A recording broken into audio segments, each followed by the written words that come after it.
Alright, we are unboxing this Super Nintendo Classic Mini, I guess is the name. This came out today, so we were one of the first batches. I actually couldn't even get my hands on a pre-order because they were all gone in seconds at EB Games and all those other stores. So I lined up at Big W, who somehow released an extra 50, and not many people knew about it, so lined up at 7 AM, got in there at 8 and managed to get one. So finally, we can get our hands on it and unbox it.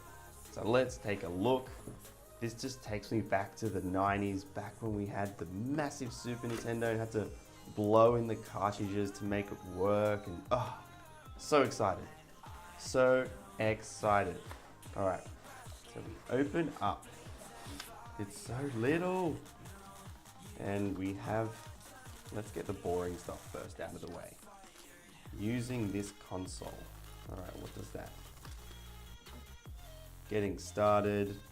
It tells me how to connect to HDMI cable. Ooh, never done that before. Thanks for the tip. Then, all right. I'm going to guess that this, that's the controller. Oh my gosh, I remember this. It's so cute. There it is, A, B, X, Y. And that is the plug-in, I presume.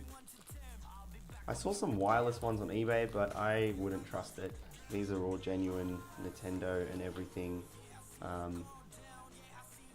which is pretty cool. Alright, then we have the next controller, exactly the same thing. Plug into the little console.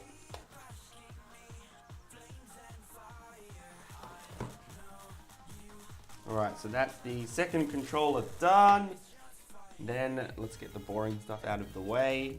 So here is the USB adapter, because it uses just like an Android phone. It plugs in through USB. It doesn't come with the adapter, like the little block that goes into the wall itself, but just use your iPhone charging block or Android, whatever you got, anything that works. Or even your TV, if it's got USB input, that's probably easier. Then an HDMI cable, no VGA or those old school red, white, yellow inputs. And then the tiny, cute little SNES. Here it is. It's so cute.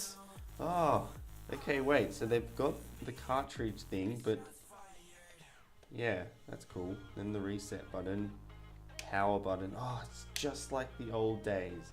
You go up and down, and then a fake eject button and a fake cartridge thing to make it look like that you can actually plug cartridges in, but obviously you can't because they're like that big and wouldn't fit. And then you've got your HDMI, your charging port, and your two controllers. Yeah, wait, where are they? Yeah, that's so small. Literally fits in the palm of my hand, and it's so light. Well, it's not really groundbreaking technology. They're old games, so it won't use much memory. But so excited to play it. What games? You've got the games on the back of here. So you got Donkey Kong, F-Zero, Kirby, another Kirby, Star Fox, Mario, Zelda, Yoshi, and then Star Fox 2, but I'm pretty sure you have to finish Star Fox 1 to get the second one. Yes. Anywho, hope you enjoyed the video. Thanks for watching and stay tuned. Okay, I'm back. So I'm an idiot. That's not the controller input. That's just what I thought it was because that's what it looked like back in the day.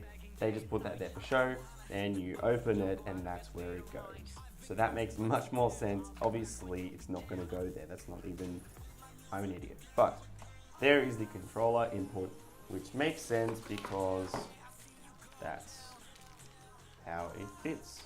There you go. Not in there, obviously. And then when you unplug it, you've got the two little side squishy things that help release it. So you can't just take it out, which is cool.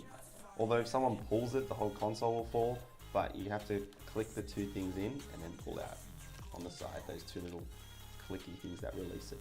Anyway, thanks again for watching and stay tuned.